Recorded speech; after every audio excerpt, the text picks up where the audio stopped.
Selamat ketemu kembali. Ada yang bisa bantu untuk bagi layar atau saya yang membaginya dari sini?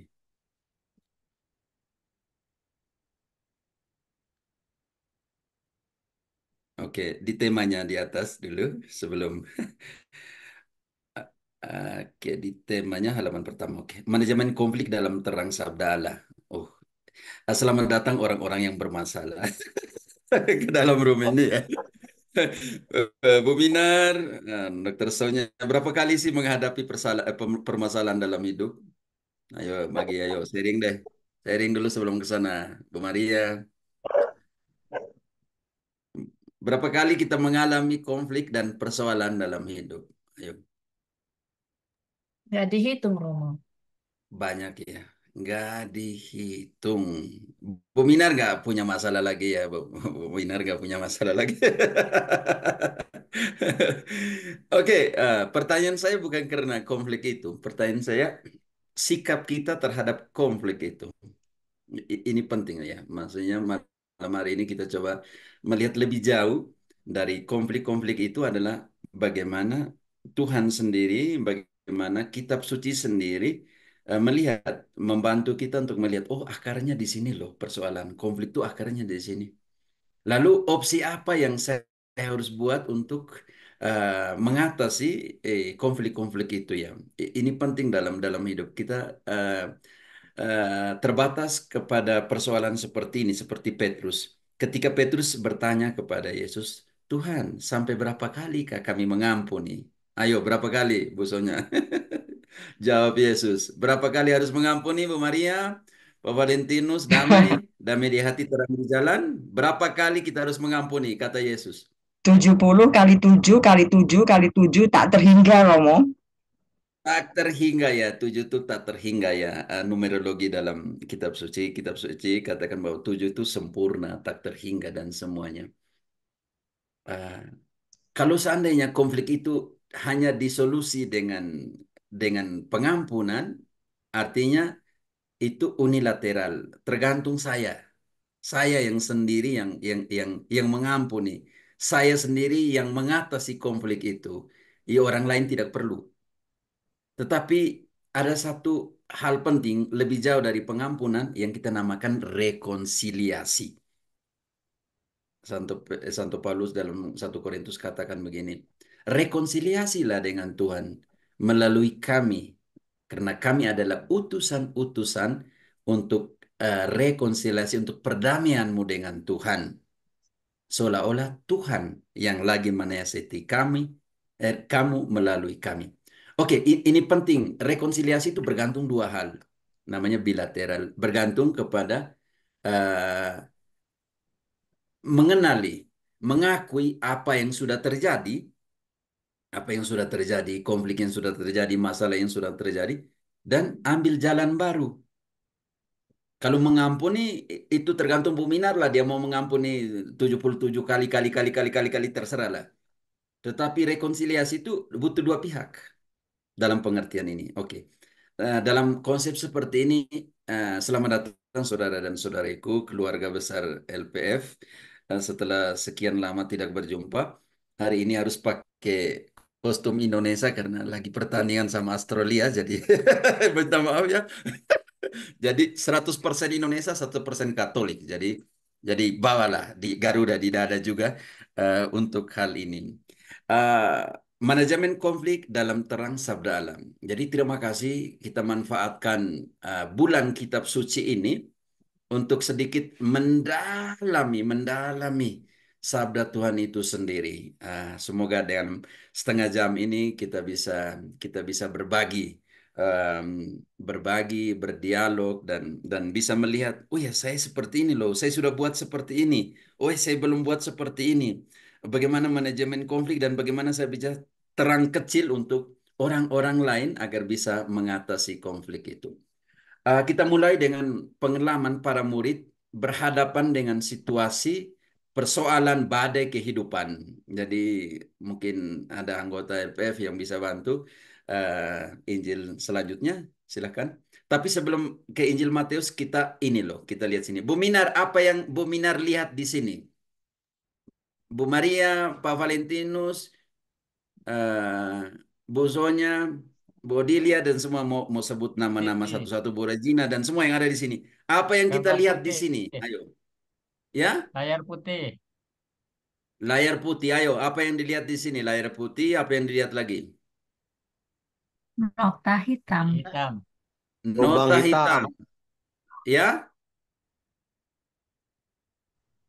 ayo silakan silakan. lubang hitam, Oh ya, titik hitam. Dokter Sonya, apa yang dilihat? Ayo, persegi Hitam, panjang, Delapan. persegi titik hitam panjang di dasar putih. di dasar putih. Titik hitam Yang di menjadi yang menjadi perhatian utama tuh di mana? Ayo sekarang kita lihat. Kalau lihat ini nih layar begini, apa yang menarik sih di sini? Apa yang menarik perhatian saya? lubang hitam, Lubang hitam. Oke, banyak kali di dalam hidup kita ternyata lubang hitam itu, titik hitam itu 0,5% dari seluruh kertas putih yang ada. Kalau kita bayangkan dalam hidup kita, demikian pun konflik itu kecil. Kadang kita menjadikannya titik perhatian dan melupakan bahwa begitu banyak ada 99% titik, nggak ada titik hitam di situ. Hanya satu titik hitam kecil. Dan itu yang menjadi pusat perhatian dari kita ketika kita mengalami konflik dalam kehidupan. Persoalan dalam kehidupan. Ketika Bu Minar selamat ya, sudah lahir bayinya belum? Cucu belum ya, Bu belum Minar? belum Pater. Oke. Bulan depan Oke, oke. Pater. Ternyata kegembiraan itu lebih besar 90% ya. Kebahagiaan itu 90%. Hal-hal positif dalam hidup itu 90%, 99%. Tetapi konflik kecil ini kadang menjadikan kita buta. Tidak melihat bahwa begitu banyak hal yang baik di dalam hidup kita. Dan kadang kita menguras tenaga kita untuk menghapus titik kecil ini daripada menghargai 90% kapasitas positif di dalam kehidupan. Titik kecil ini akan menjadi pusat perhatian dan menarik perhatian dan menguras energi kita untuk untuk menyelesaikannya tanpa melihat bahwa Tuhan memberikan kita begitu banyak hal positif dalam hidup.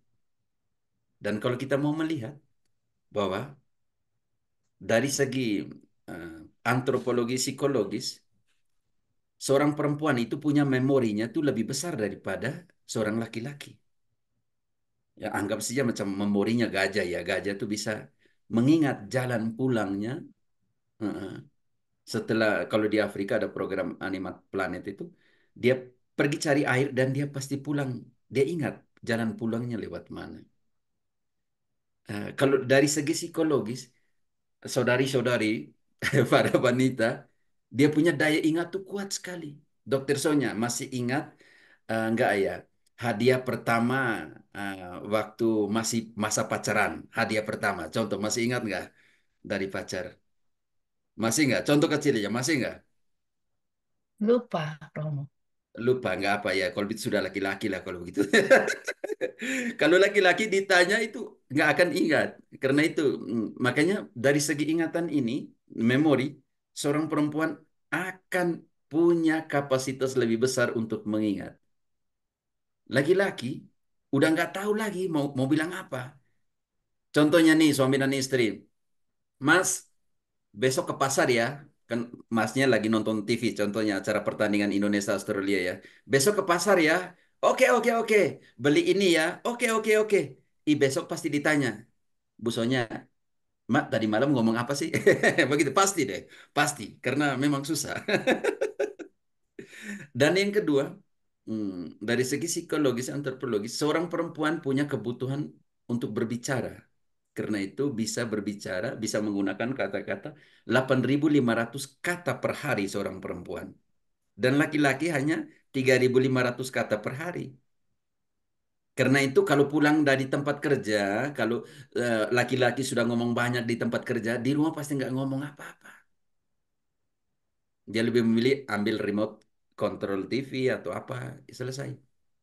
Tapi perempuan, bayangkan suami-suami yang ada di sini, istri-istrimu tuh ada di dokter gigi sepanjang hari nggak bisa ngomong karena lagi urusan gigi. Malam hari suami-suami harus mendengarkan itu. Kalau tidak, kata-kata yang tidak terucapkan hari ini akan menjadi akumulasi untuk hari berikut harus didengarkan. Oh, bahaya ya kalau begitu ya. Makanya coba kita melihat pendasaran konflik, sebab konflik sebenarnya hal-hal kecil ya. Hal-hal kecil mungkin kurang dengar, mungkin kurang garam di makanan, mungkin kurang gula di di kopi. Hal-hal kecil kalau kita mau lihat ternyata urusan anak, eh, reaksi kita terhadap titik kecil ini menentukan bagaimana proses penyelesaian konflik. Contoh kecil,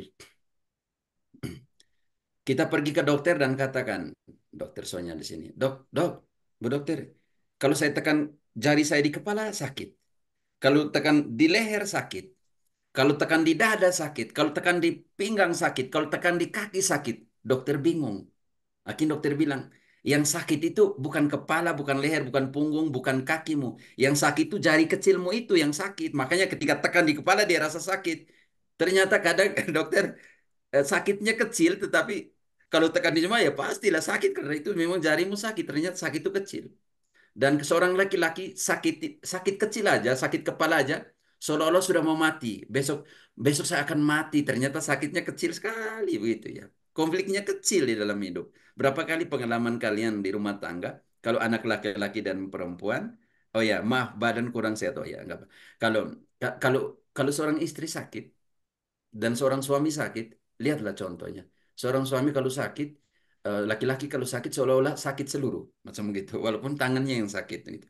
Dan seorang perempuan punya kapasitas untuk memanggul salib itu, rasa sakit itu lebih kuat dari kami ya. Karena itu eh, manfaatkan kesempatan ini untuk mengatakan terima kasih ibu-ibu, istri-istri, perempuan-perempuan kuat yang ada di sini. Oke.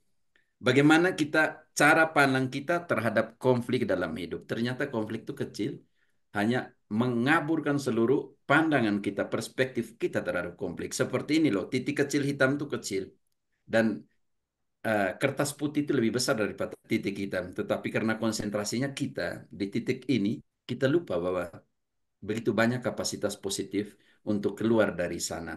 Oke, ada yang bisa bantu ini Injil cukup panjang, 22 sampai 33. Ada yang sudah mempersiapkan itu atau saya gambarkan secara detail sih ya, dokter bagaimana host tergantung atau mau baca atau bagaimana, dokter Sonya mau dibaca atau saya beri gambaran saja? Beri gambaran saja, Romo. Oke, beri gambaran saja yang fokusnya nanti ke sana. Oke, jadi Yesus pergi berdoa dari para muridnya dulu dahulu ke seberang ya. Dan apa yang terjadi ketika Yesus datang? mm-mm, para murid melihat Yesus. Mereka sudah berada di dalam konflik namanya gelombang ya, badai hidup. Lalu datanglah Yesus di tengah-tengah mereka dan mereka menyangka Yesus sebagai apa? Hantu. Host, hantu. Di tengah badai kehidupan kita berapa kali kita berpikir seperti itu ya.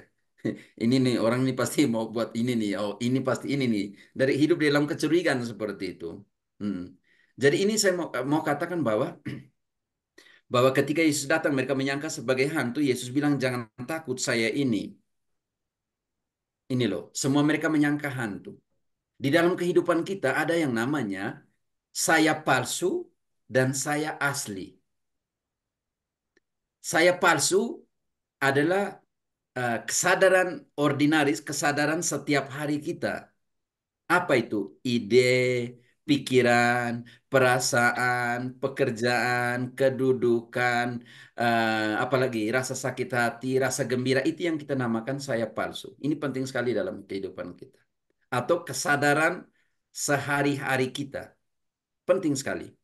Dan ketika melihat Yesus, yang ada di kepalanya para murid adalah saya palsu.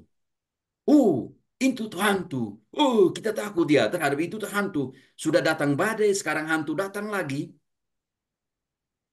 Ini penting. Kesadaran setiap hari itu sangat penting. tetapi itu saya palsu. Ada satu batas pemisah antara saya yang palsu dan saya yang asli, antara kesadaran ordinaris, kesadaran setiap hari, dan kesadaran rohani atau kesadaran spiritual. Spiritual.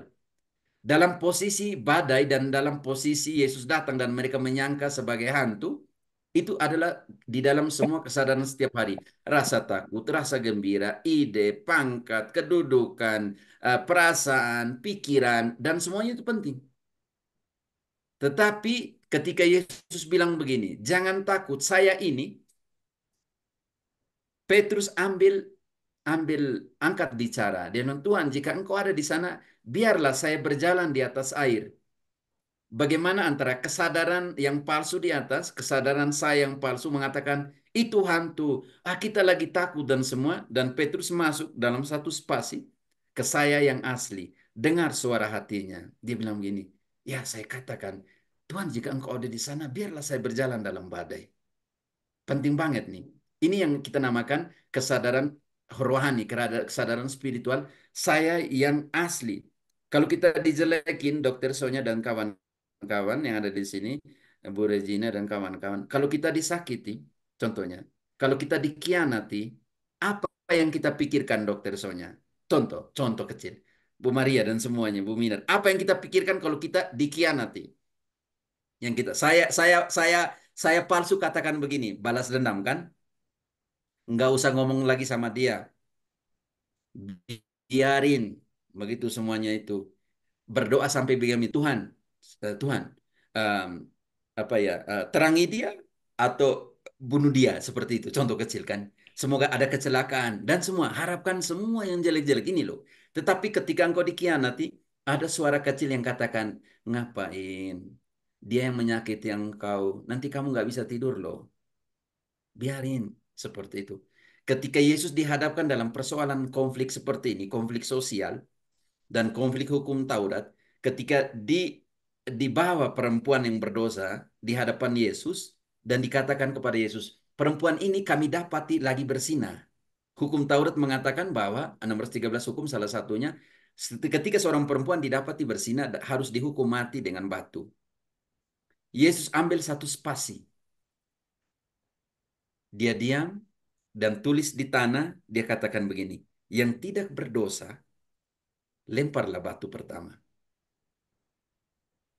Apa yang saya mau katakan dalam proses Injil yang barusan kita lihat bersama dalam gambaran ini penting sekali yang namanya merasa diri rapuh ketika tidak bisa balas dendam. Merasa diri tidak berharga ketika tidak bisa membalas kata-katanya yang kasar ya. Bu Sonya berapa kali, dokter Sonya, berapa kali merasa diri tidak berharga kalau seandainya ada yang mengkhianati Bu Sonya dan Bu Sonya nggak bisa buat apa-apa. Merasa diri tidak berharga, merasa diri sangat rapuh di dalam situasi seperti ini. Merasa diri tidak berharga karena apa? Karena buset, nama besar saya hilang ya. Waduh, gimana saya dikhianati. Jadi, waduh, seperti ini pernyataan-pernyataan eh, mau menunjukkan bahwa kita masuk dalam proses kerapuhan karena tidak bisa buat apa-apa. Kita masuk dalam proses namanya kepompong sebelum menjadi kupu-kupu. Kita masuk dalam proses rapuh di mana elang kehilangan patoknya, kehilangan kukunya, nggak bisa lagi. Kalau seandainya ada musuh yang datang, dia nggak bisa buat apa-apa lagi. Merasa diri rapuh di tengah semuanya itu. Dan untuk sampai kepada proses berikutnya, ketika jadi kupu-kupu, ketika elang punya patok lagi, punya kuku lagi, dia harus melalui proses yang namanya diam. Ambil diri diam untuk masuk ke saya yang asli. Kesadaran rohani saya sedang katakan apa di tengah seperti ini. Makanya Petrus ambil keputusan, Tuhan, jika engkau di sana, biarlah saya berjalan dalam badai. Petrus tidak mengatakan, Tuhan, tenangkanlah konflik dulu, baru saya ke sana. Tidak. Jauhkanlah konflik dulu, baru saya ke sana. Tidak. Petrus bilang, bantulah saya supaya bisa berjalan di dalam konflik. Ini loh, ini namanya kita bagaimana kesadaran rohani harus lebih kuat daripada kesadaran harian kita. Saya yang asli lebih kuat daripada saya yang palsu. Kalau kita sandingkan dua parfum yang ada di depan kita, bagaimana supaya tahu bahwa parfum itu asli atau parfum itu palsu? Bu Sonya, Bu Minar. Bagaimana supaya tahu bahwa parfum itu asli atau palsu? Pak Valentinus. Ayo, dengan cara seperti apa? Dengan cara menanti waktu. Yang bertahan lebih lama itu adalah parfum yang asli. Yang tidak bertahan lama itu parfum yang palsu. Ini penting dalam kehidupan karena itu kadang eh, perasaan sakit hati itu tidak bertahan lama. Ibu lagi marah sama anak kan, busonya lagi marah sama suami, lagi marah sama anak. Perasaan itu hilang setelah 5 menit, setelah dikeluarkan dia hilang. Berarti saya yang palsu ini tidak stabil, tidak stabil. Waktu akan menentukan bahwa perasaan sakit hati itu bisa diatasi. Perasaan sakit itu bisa diatasi. Ini loh yang sebenarnya kita masuk. Orang yang membuat kita sakit hati, mereka tidur nyenyak. Tetapi kita bawa perasaan kita di dalam tidur dan kita tidak bisa tidur lagi. Berapa kali Pak Valentinus dan teman-teman yang ada di sini tidak bisa tidur karena orang lain membuat kita sakit hati. Mungkin tadi di dewan gereja, mungkin tadi di pastoran, mungkin tadi di misa ada yang nyenggol-nyenggol kata ya, ya pulangnya kita nggak bisa tidur. Mungkin dia nggak punya maksud untuk itu seperti kita. Kita yang membawa perasaan itu dan ingat bahwa perasaan itu kalau di dalam bahasa Spanyol nama sentimiento. Senti artinya saya menipu. Senti artinya saya telah merasakan. Miento artinya menipu. Berarti sentimento artinya perasaan ya. Artinya perasaan itu adalah ah, saya bisa menipu. Artinya tidak bertahan lama. Dia bisa berubah di dalam waktu dan situasi. Dan kita ternyata kalau kita mau lihat, kita lebih membawa kepada perasaan ini. Para murid bilang, "Oh, itu hantu." Yesus bilang, "Saya di sini, jangan takut." Lalu mengubah secara totalitas perasaan para murid dari takut kepada hantu, maka Petrus bilang begini, Tuhan jika engkau di sana, biarlah saya berjalan di dalam konflik yang namanya badai, yang namanya gelombang dan ombak. Ini proses penting sekali untuk sebelum masuk kepada akar dari konflik itu apa, bagaimana kata kitab suci tentang konflik itu sendiri. Oke, ini gambaran umum dan Petrus jalan, Petrus tenggelam, minta tolong. Yesus angkat tangannya dan bilang, manusia yang kurang percaya. Ini penting dinamika. Alasan biblis secara jelas bahwa Petrus takut. Alasan biblis secara jelas katakan Yesus bilang dia kurang iman.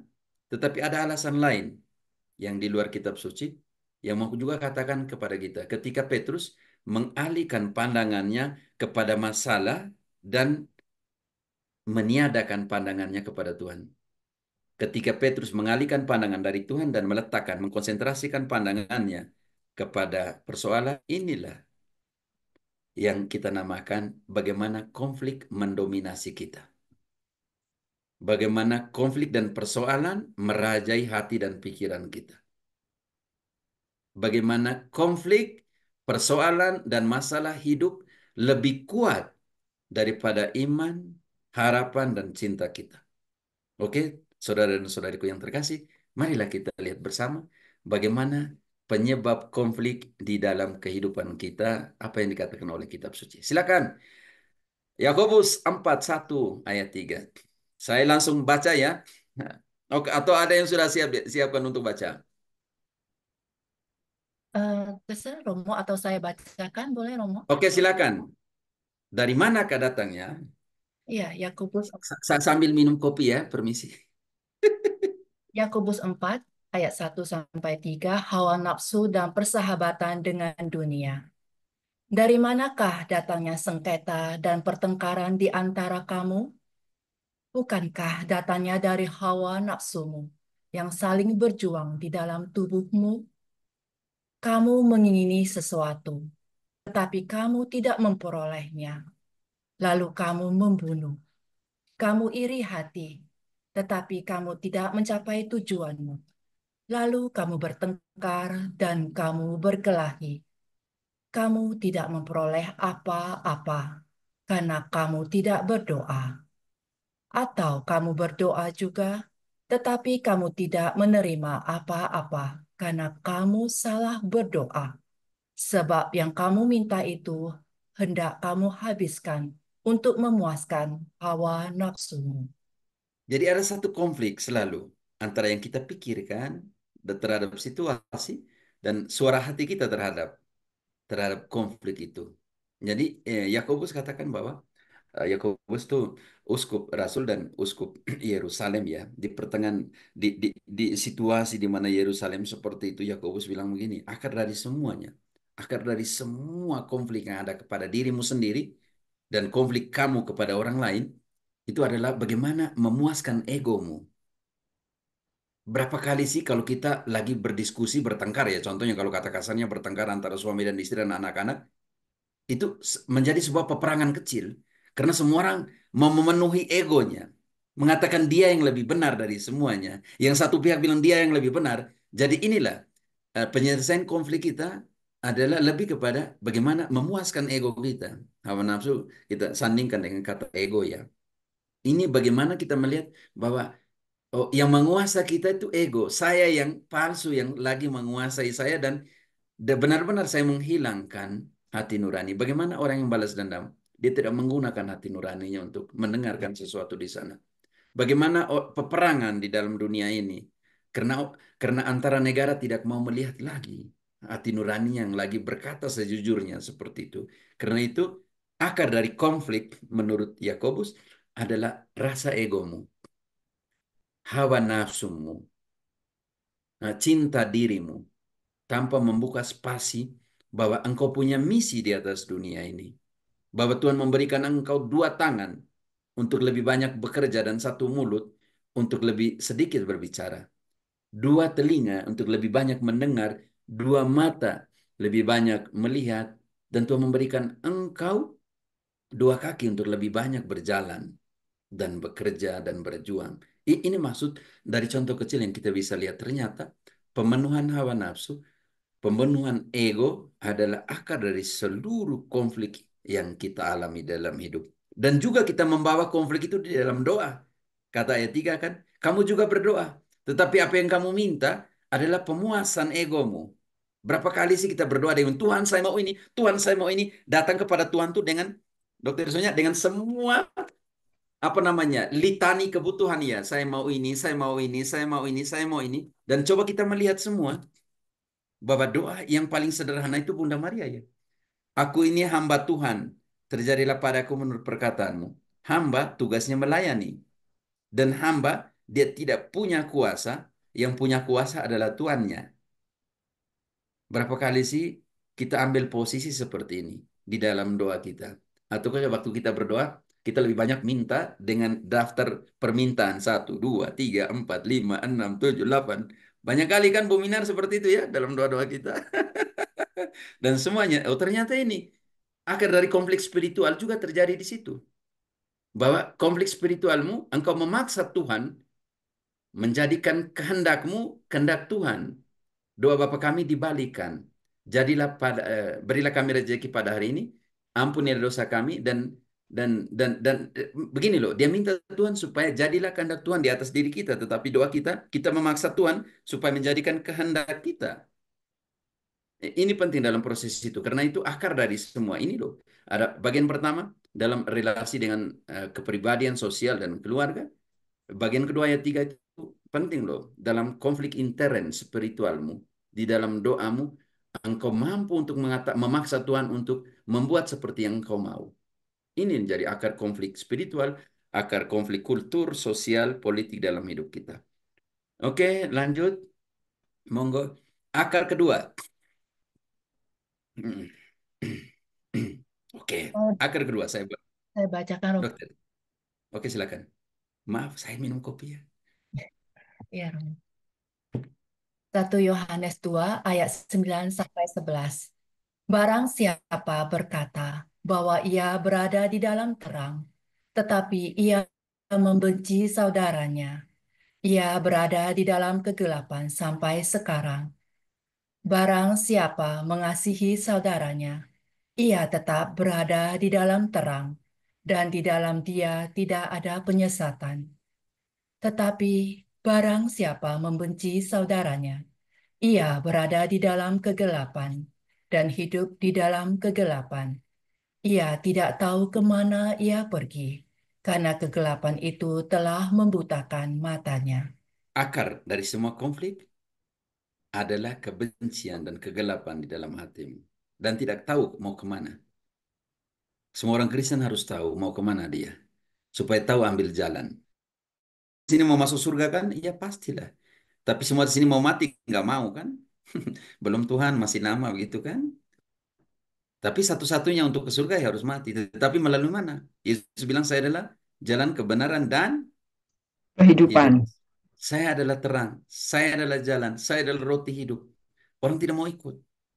Makanya ini loh, kita melihat bahwa begitu banyak kegelapan dalam hati kita ya, yang menutup mata. Kalau orang sudah sakit hati, kalau orang sudah benci, kalau orang tidak mau lagi makan, walaupun itu makanan enak di mata, dia akan nggak makan.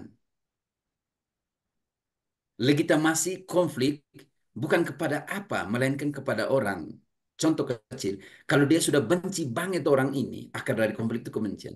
Walaupun orang yang dibenci itu sudah mati, dan ketika melewat kuburan, dia akan beritahu kepada anaknya. Contoh kecil, tahu nggak anak, yang membuat saya sakit hati itu dikuburkan di sana. Ya udah sudah mati, ngapain urus orang mati gitu kan?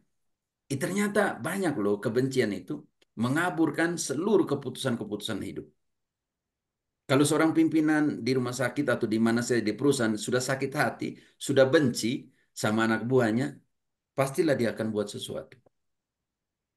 Makanya hati-hati dengan menyimpan sesuatu yang namanya kebencian di dalam hatimu.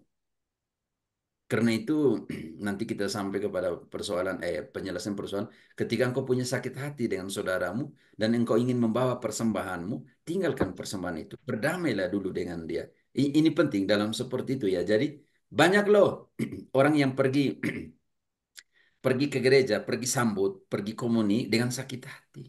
Dan hati-hati 1 Korintus 11 ayat 27. Barang siapa tidak layak menyambut cawan Tuhan dan roti Tuhan secara tidak layak, dia mendatangkan dosa untuk dirinya sendiri. Dia berdosa kepada tubuh dan darah Yesus itu sendiri. Karena itu, bagaimana dalam proses perjalanan kita, kita terima Tuhan, supaya Tuhan kuatkan hidup kita dengan komuni suci contohnya. Karena Yohanes 6:56 secara jelas katakan bahwa barang siapa makan tubuhku dan minum darahku, aku ada di dalam dia. Bagaimana Tuhan ada di dalam dirimu, di dalam hatimu? Kalau di dalam hatimu ada kebencian, kalau di dalam hatimu ada rasa sakit hati, kalau di dalam hatimu mau balas dendam, bagaimana? Ini akar kedua nih. Yang pertama ego tadi, hawa nafsu ego. Yang kedua adalah kebencian yang orang taruh di sana. Kalau orang sudah benci, apapun yang terjadi tidak akan bisa untuk masuk ke dalam proses namanya rekonsiliasi. Kalau dia tidak bisa mau bahwa kebencian itu bisa dihancurkan, bisa dimurnikan, bisa dipulihkan. Silakan dokter, akar yang ketiga. 1 Yohanes 4 ayat 20 sampai 21. Jikalau seorang berkata, "Aku mengasihi Allah," dan ia membenci saudaranya, maka ia adalah pendusta. Karena barang siapa tidak mengasihi saudaranya yang dilihatnya, tidak mungkin mengasihi Allah yang tidak dilihatnya. Dan perintah ini kita terima dari Dia. Barang siapa mengasihi Allah, ia harus juga mengasihi saudaranya. Orang-orang yang terlibat dalam konflik punya akar seperti ini, kurangnya rasa cinta. Karena itu Tuhan bilang, inilah perintah baruku, kasihilah sesama. Atau Matius 22, 37 sampai dengan 40. Cintailah Allah dengan segenap hatimu, ayat 38. Cintailah sesamamu seperti dirimu sendiri, ayat 40. Dan di dalam kedua hukum itu tercantum seluruh hukum Taurat dan wahyu para nabi. Atau Paulus bilang dalam 1 Korintus 13:13, dia katakan secara begini, secara jelas seperti ini ya. Ada 3 kebijakan kebajikan Kristen. Cinta, harapan, dan iman. Dan yang paling besar adalah kasih. Jadi kekurangan kasih di dalam diri seseorang itu menjadi akar dari semua konflik. Kalau dia mengasihi dan punya hukum kasih di dalam dirinya, di dalam hati nuraninya, di dalam hidupnya, apapun penyebab konflik yang akan datang, dia akan merangkumkan semua itu dengan cinta, dengan kasih. Ini jadi persoalannya. Makanya antara cinta eros, agape, filia dan agape ya. Kalau eros kan cinta yang kalau kita mau bandingkan kan itu lebih kepada ketertarikan tubuh dan semuanya itu. Oh ya kondisi manusia kita. Filia masih pakai perasaan. Karena itu dalam Yohanes contohnya Yohanes 21 ayat 15 sampai 17 Tuhan Yesus tanya kepada Petrus, "Engkau mengasihi saya lebih daripada rasul yang lain?" Petrus tidak bisa katakan agape. Agape itu tingkatan paling tinggi kasih tanpa mengharap kembali. Seperti kasih ibu kan tidak mengharapkan anak-anaknya bayar sesuatu kan, atau bapak kan nggak mungkin mengharapkan kamu harus membalas semua apa yang saya berikan kepada kalian. Itu pun sedemikian pun cinta Tuhan menurunkan hujan untuk orang baik dan untuk orang benar tanpa melihat semuanya itu. Atau dalam Timotius katakan secara jelas Tuhan mau semua orang selamat dan mengenal kebenaran. Dalam proses seperti ini kita melihat bahwa oh cinta Tuhan itu agape ya, tidak tidak terbatas waktu dan situasi. Karena itu ketika Petrus ditanya oleh Yesus, "Engkau mencintai saya, engkau mengasihi saya?" Petrus tidak mampu mengatakan saya mengasihi engkau. Petrus bilang, saya tidak bisa sampai kepadanya. Petrus hanya bisa mengatakan saya menyayangi engkau. Kalau dalam bahasa Spanyol itu atau Latin secara jelas itu ada perbedaan. Yesus tanya, "Tu me amas?" Petrus menjawab, "Yo te quiero." Engkau mengasihi saya, Petrus menjawab, saya menyayangi engkau. Dia tidak bisa sampai agape. Itu cinta sangat tulus. Orang tampar pipi kiri, beri pipi kanan. Mampu nggak ya, Bu Minar? Ayo orang Batak, orang NTT, orang semua timur di sini kalau ada di situ. Contoh kecil ya. Ah, Kondisi manusia kita seperti itu. Kalau orang tempelin saya, ya udah tempelin balik lah. Kalau begitu. Ini loh, hukum kasih ini yang membuat perbedaan dari semua orang. Hmm. Tuhan tekankan hukum kasih ini. Konflik muncul, akar dari konflik adalah kurangnya cinta, kasih di dalam hatimu, di dalam dirimu. Dokter Sonya lanjut. Kita belum ke penyelesaian ini. Sampai jam berapa Dokter Sonya?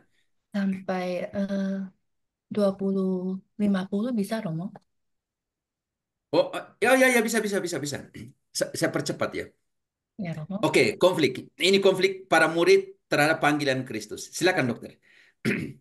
Dari Injil Markus, bab 10 ayat 28 sampai 30, berkatalah Petrus kepada Yesus, kami ini telah meninggalkan segala sesuatu dan mengikut Engkau.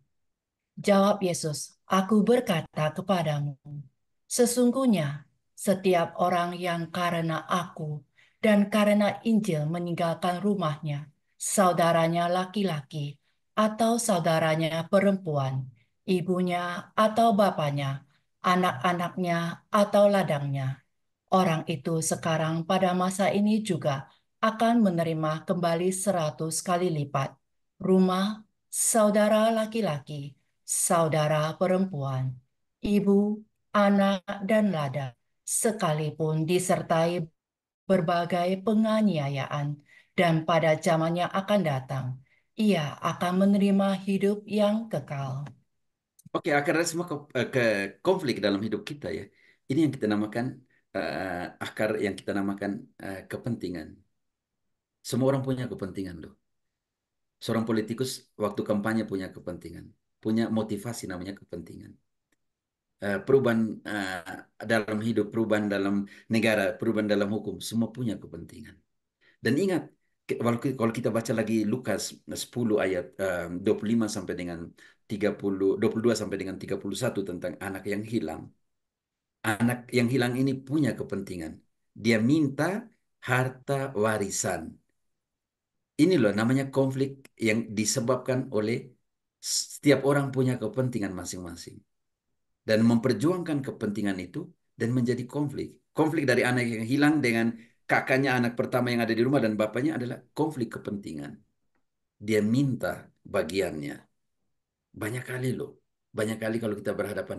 Saya punya kepentingan seperti ini, maka saya harus berjuang supaya kepentingan saya terpenuhi. Maka punya kaitan lagi dengan yang tadi Yakobus katakan bahwa akar dari seluruh konflik dalam hidup adalah hawa nafsu dan ego. Dan kepentingan ego harus dipenuhi. Oke, silakan. Ini saya mau katakan bahwa contoh kecil bahwa Petrus juga mengeluh pada Yesus. Kami sudah meninggalkan semua ya. Apa sih? Ya, macam gitu. Nah, kami sudah meninggalkan semua. Sekarang nih ikut ikut Engkau Yesus, apa yang bisa membuat kami bahagia? Apa yang upah kami begitu kan? Ini loh, ini konflik kepentingan dalam kehidupan kita masing-masing. Banyak loh. Suami punya kepentingan, istri punya kepentingan, anak-anak punya kebebasan dan kepentingan, gereja punya kepentingan, saudara-saudari politikus punya kepentingan dan semua itu bagaimana melihat bahwa kepentingan pribadi kita masing-masing akan menjadi akar dari seluruh itu. Oke, silakan. Lagi sedikit. Lagi sedikit. Em, saya beri gambaran saja, Dokter Sonyan. Oke. Maria dan Marta dalam Lukas ini, pertemuan pertama Yesus di Betania dengan mereka, yang terjadi adalah mengeluh. Marta mengeluh begini, Tuhan, Engkau lihat saya melayani Engkau di luar, di belakang saya. Beritahulah saudariku Maria, untuk memberi bantuan kepada saya. Tuhan, tidakkah Engkau peduli dengan aku? Suruhlah dia membantu saya. Mengeluh. Mengeluh itu menjauhkan rahmat dan menghilangkan rasa bahagia. Orang yang selalu hidup di dalam keluhan, keluhan itu bisa menjadi akar dari semua konflik. Kenapa? Karena dengan mengeluh, dengan mengatakan begini, begitu, setiap hari dia mengeluh, mengeluh, mengeluh, mengeluh, mengeluh, mengeluh, mengeluh, dia akan masuk ke dalam suatu mentalitas yang namanya mentalitas korban. Orang yang selalu mengeluh dalam hidup adalah orang yang punya persoalan dengan mentalitas korban. Bahwa dialah menjadi korban dari seluruh persoalan hidup dalam hidup ini. Dialah korban dari keputusan orang lain. Kalau orang lain berkumpul, dia pasti curiga. Ini pasti ngomong tentang saya nih. Hmm. Maka apa yang dia buat? Mengeluh. Jadi orang-orang yang suka mengeluh, semoga nggak ada di room ini ya, nggak yang suka mengeluh setiap hari. Ini loh persoalan yang harus kita hadapi. Akar dari semua persoalan. Maka orang yang suka mengeluh pasti menjadi akar konflik dari yang lain. Akar dari pertengkaran dari yang lain. Akan menjadi penyebab dari dialog yang keras ya, masuk dalam pengertian ini. Oke, jadi jangan mengeluh. Dengan mengeluh, kita menjauhkan rahmat dan menghilangkan rasa bahagia atau rasa gembira dalam hidup. Maria dan Marta adalah contoh di mana Marta selalu mengeluh, mengeluh, mengeluh. Tuhan, dia tidak buat apa-apa. Semua saya yang buat. Ini loh, jadi dia masuk ke dalam mentalitas korban. Dan mentalitas korban ini harus diperbaiki. Kenapa? Karena mentalitas korban membuat orang tidak mau buat apa-apa dalam hidupnya. Kenapa? Semuanya akan masuk ke dalam proses namanya ketergantungan emosional atau afektif, ketergantungan emosional dan afektif maaf terhadap situasi hidup bahwa orang lain yang menyebabkan, orang lain harus buat seperti ini, orang lain harus memutuskan seperti ini karena nanti takutnya semua keputusan semua yang diambil akan menjadi penyebab dari penderitaannya, konflik yang ada di dalam dirinya. Oke, dokter, lanjut. Saya omong terlalu banyak. Mungkin sudah tidak pernah ketemu kalian, makanya omong makin banyak. Ya. Oke, akar dari konflik ini penting. Saya mau tekankan di sini, Dokter Sonya, tolong baca ini. Kadang kita menjadi Yudas di dalam hidup kita. Oke. Injil Yohanes 13 ayat 27. Dan sesudah Yudas menerima roti itu, ia kerasukan iblis. Maka Yesus berkata kepadanya, "Apa yang hendak kau perbuat? Perbuatlah dengan segera." Apa yang hendak kamu perbuat, perbuatlah dengan segera.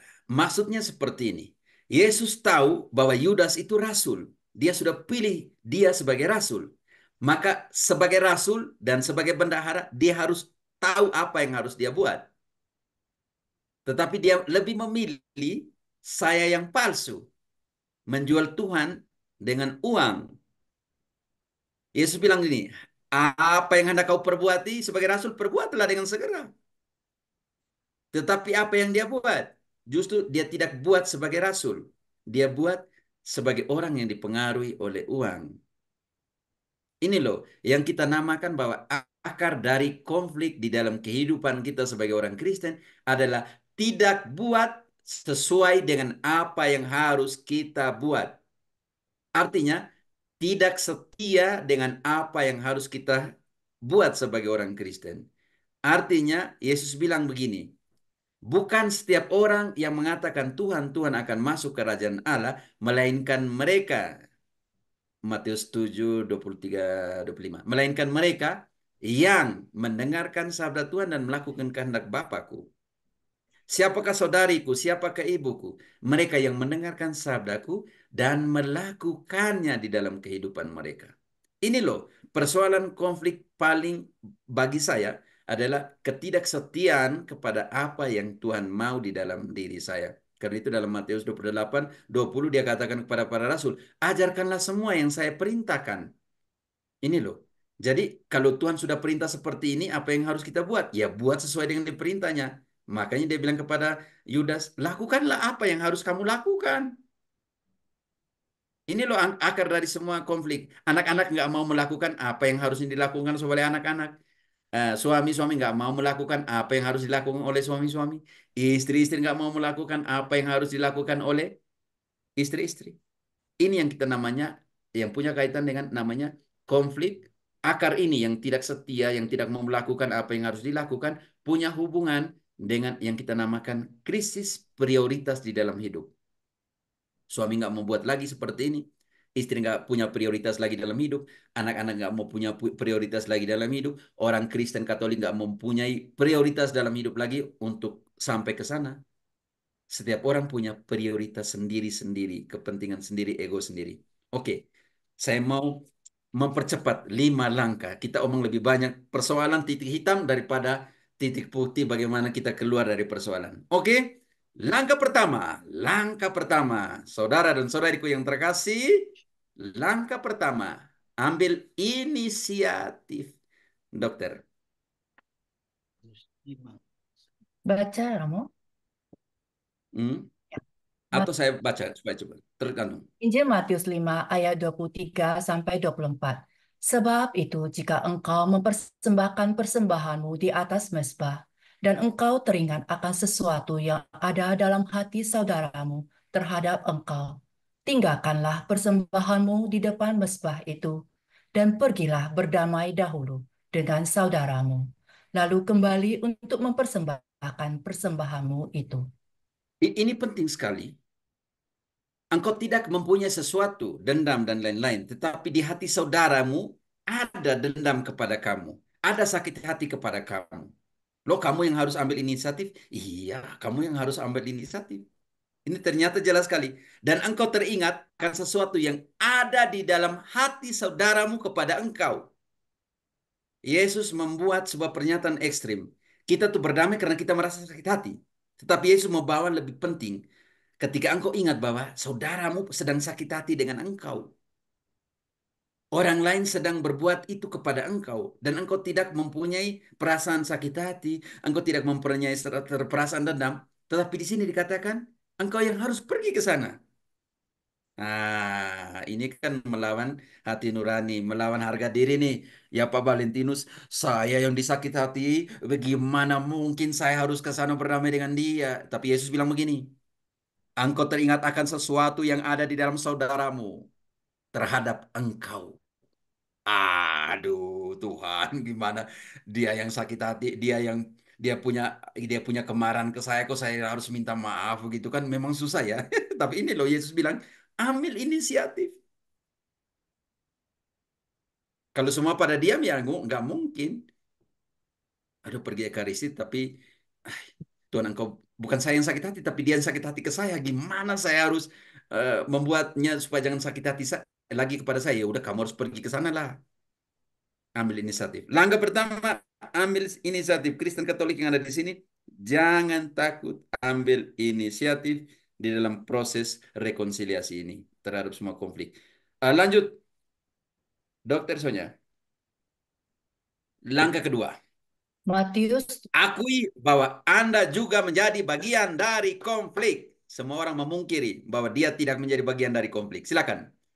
Injil Matius 7 ayat 3 sampai 5. Mengapakah engkau melihat selumbar di mata saudaramu, sedangkan balok di dalam matamu tidak engkau ketahui? Bagaimanakah engkau dapat berkata kepada saudaramu, biarlah aku mengeluarkan selumbar itu dari matamu, padahal ada balok di dalam matamu? Hai orang munafik, keluarkanlah dahulu balok dari matamu, maka engkau akan melihat dengan jelas untuk mengeluarkan selumbar itu dari mata saudaramu. Wow, kita menjadi bagian dari konflik itu secara langsung ataupun secara tidak langsung. Kadang kita bilang, saya bukan jadi penyebab konflik itu. Jadi ngapain lah? Enggak, kita harus lihat bahwa kita tidak sempurna. Paus Fransiskus katakan bahwa tidak ada suami yang sempurna, tidak ada istri yang sempurna, tidak ada keluarga yang sempurna, tidak ada anak-anak yang sempurna. Keluarga, pribadi, anak-anak, suami, istri yang tidak mengampuni adalah orang-orang sakit baru. Hanya belas kasih dan pengampunan yang bisa menyelamatkan keluarga, yang bisa menyelamatkan bangsa, yang bisa menyelamatkan gereja. Jadi kita harus akui bahwa kita ambil bagian dalam konflik itu. Kita juga penyebab secara langsung dan tidak langsung dari konflik itu. Kalau tidak kita hidup di dalam awan-awan yang namanya kecongkakan hati, tinggi hati, merasa diri, wah saya bukan jadi penyebab. Banyak kali dalam hidup kita tidak menjadi penyebab secara langsung. Kita menjadi penyebab secara tidak langsung. Banyak kali. Dan kadang susah untuk mengaku itu. Silakan dokter. Soalnya, oke, saya baca ya, dokter. Terbuka dengan terbuka mendengarkan rasa sakit dari pihak yang lain. Kadang kan bilang kita hanya mau didengarkan, didengarkan, didengarkan. Pengalaman 2 tahun ini bekerja setiap hari Rabu dan setiap hari Jumat, eh, besok dan Jumat ya maksudnya, mendengarkan seluruh persoalan orang di toko, di jalanan, di pinggir jalan, di mall, di apa jalan. Hari Rabu bagi Jumat, Rabu dan Jumat bagi saya itu hari di mana saya menyiapkan hati batin saya untuk dengarkan semua persoalan orang. Ternyata mendengarkan itu menyembuhkan. Dengar itu menyembuhkan. Karena program itu namanya dengar itu menyembuhkan. Nggak usah beri jalan keluar. Biarlah mereka mengeluarkan semua unek-uneknya dalam hati ya. Ini yang menjadi persoalan bahwa kadang kita tidak terbuka mendengarkan rasa sakit dari pihak lain. Yakobus katakan, hai saudara-saudaraku yang kukasih, ingatlah hal ini. Setiap orang hendaklah lebih cepat mendengar, tetapi lebih lambat untuk berkata-kata, dan lebih lambat untuk marah dan menghakimi di surat kepada Filipi. Dan janganlah tiap-tiap orang hanya memperhatikan kepentingannya sendiri. Kembali lagi akar konflik itu. Tetapi kepentingan orang lain. Hendaklah kamu dalam hidupmu bersama menaruh pikiran dan perasaan yang terdapat juga di dalam Yesus Kristus. Ini loh, bagaimana di tengah badai dan konflik itu, kamu juga bisa membuka hatimu untuk mendengarkan mereka. Mereka punya versi sendiri, kamu punya versi sendiri. Ini penting. Kadang kita hanya mempertahankan versi kita masing-masing, apa ya, cara berpikir kita masing-masing terhadap konflik, tetapi kita tidak membuka sedikit pun hati kita untuk mendengarkan dia tuh berpikir seperti ini. Karena itu banyak kali ke dalam persoalan rumah tangga di sini, kadang perempuan-perempuan, ibu-ibu, istri-istri katakan begini, dengar saya dulu, begitu kan? Karena memang kebutuhan untuk didengarkan. Banyak kali kita nggak mau dengar itu. Suami saya nggak suka dengar. Ternyata kebutuhan para perempuan itu karena dia ngomong 8.500 kata per hari, makanya kebutuhan utama adalah didengarkan. Ini yang kadang karena hal kecil sebenarnya, mungkin kurang sesuatu, mungkin tentang anak yang bisa diselesaikan dengan mendengarkan. Karena tidak mau mendengarkan hasilnya seperti ini. Oke, langkah berikutnya untuk keluar dari persoalan konflik itu. Oke, perbaiki konflik bukan cari kesalahan. Ini yang kita namakan kebenaran dalam kasih. Penyelesaian konflik kita itu memperuncing, bukan untuk perbaiki konflik, melainkan untuk cari kesalahannya siapa, seperti itu ya. Roma katakan 14:13. Karena itu janganlah kita saling menghakimi lagi, tetapi lebih baik kamu menganut pandangan ini. Jangan kita membuat saudara kita jatuh dan tersandung lagi, karena penyelesaian konflik kadang ujung-ujung di pertengkaran hebat ya. Kenapa? Karena ini loh, kita bukan mencari penyelesaian konflik, melainkan cari kesalahan. Merasa diri, ego kita besar kalau orang lain yang salah dalam hidup kita ya. Efesus katakan.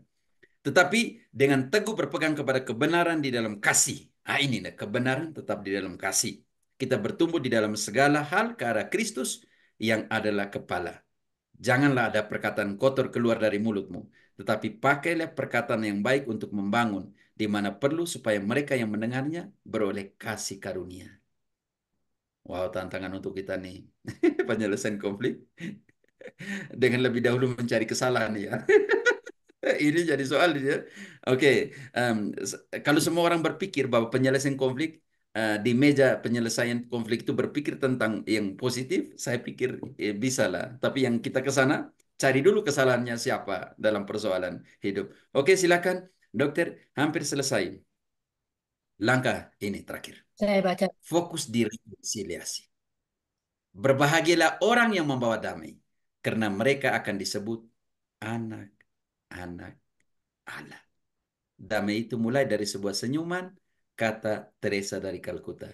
Mahatma Gandhi dia katakan, damai itu bukan tujuan, damai itu sebuah perjalanan. Dan Yesus katakan, berbahagialah orang yang membawa damai, karena mereka akan disebut anak-anak Allah. Dan ingat, ketika kita dibaptis, seperti Yesus dibaptis dalam Lukas, dalam Matius, dalam Markus, secara jelas tampaklah Allah dan Roh Kudus dalam bentuk merpati dan katakan ini adalah anakku yang terkasih. Jangan mencoreng wajah Allah. Jangan mencoreng wajahmu sebagai anak-anak Allah dengan konflik dan persoalan hidup. Oke, saudara dan saudariku yang terkasih, ada gambar di bawah ya. Ada gambar di bawah itu penting sekali. Saya pernah ngomong juga di grup LPF bahwa inilah roda dokar ya, yang kalau lihat ada di tengah itu ada semacam apa namanya ya, As. uh, as ya. As itu disambungkan dengan apa? Ring ya. Apa namanya? Uh, disambungkan dengan apa yang untuk roda luar dan roda roda kecil di dalam disambungkan dengan Rantai. apa yang semacam Rantai. bukan rantai, apa Rantai. namanya itu? Yang kayu-kayu seperti itu. Apa namanya ya? Yang itu roda luar dan as itu disambungkan dengan apa? Ring ya, apa namanya itu? Bantu dong. Pelak. Ini kan roda luar, roda kecil di dalam disambungkan dengan apa yang Lahir, lahir. yang kayak Jari-jari. Jari-jari. jari-jari ya. Lihat, bayangkan kita kalau berada di jari-jari luar, jarak kita tuh cukup jauh. Tapi kalau kita dekat kembali dengan lingkaran kecil yang ada di dalam, jarak antara kita pun dekat. Kalau kita makin jauh dari dari as itu, jarak antara kita pun makin jauh. Karena itu yang kita mau katakan bahwa setiap orang yang berjalan menuju Tuhan, menuju Yesus, jarak antara saudaranya, saudarinya dalam waktu bersamaan haruslah menjadi lebih dekat. Karena kita lebih dekat dengan Tuhan. Karena itu, saudara-saudara LPF yang ada di sini, berdamailah dahulu dengan saudaramu. Seperti itu ya, seperti kata Injil tadi. Berdamailah dengan dia, walaupun dia punya sesuatu di dalam di hatinya tentang kamu dan kamu tidak punya apa-apa dan kamu harus ambil inisiatif untuk ke sana. Kenapa? Karena kamu mau supaya jarakmu dengan Tuhan makin dekat dan jarak dengan sesamamu makin dekat juga. Terima kasih saudara dan saudariku yang terkasih. Seperti inilah kalau Yesus ada di tengah, dan di mana satu dua orang berkumpul atas namaku, aku ada di tengah mereka. Kalau seandainya kita pisahkan orang-orang itu, jauhkan yang dari lingkaran kecil ini, maka dalam waktu yang sama jarak antara kita pun makin jauh. Karena itu, keluarga LPF yang terkasih, marilah kita berjuang agar jarak di antara kita makin dekat, karena jarak kita kepada Tuhan juga makin dekat. Apapun konflik dalam hidup kita, cinta Tuhan itu lebih besar, lebih kuat dari setiap konflik yang ada pada kita. Terima kasih. Jam 9 tepat. Minta maaf. Oh, 1 jam lebih ya. Hampir 1 jam ya. Maaf. Oke, terima kasih. Dokter Sonya saya serahkan kembali.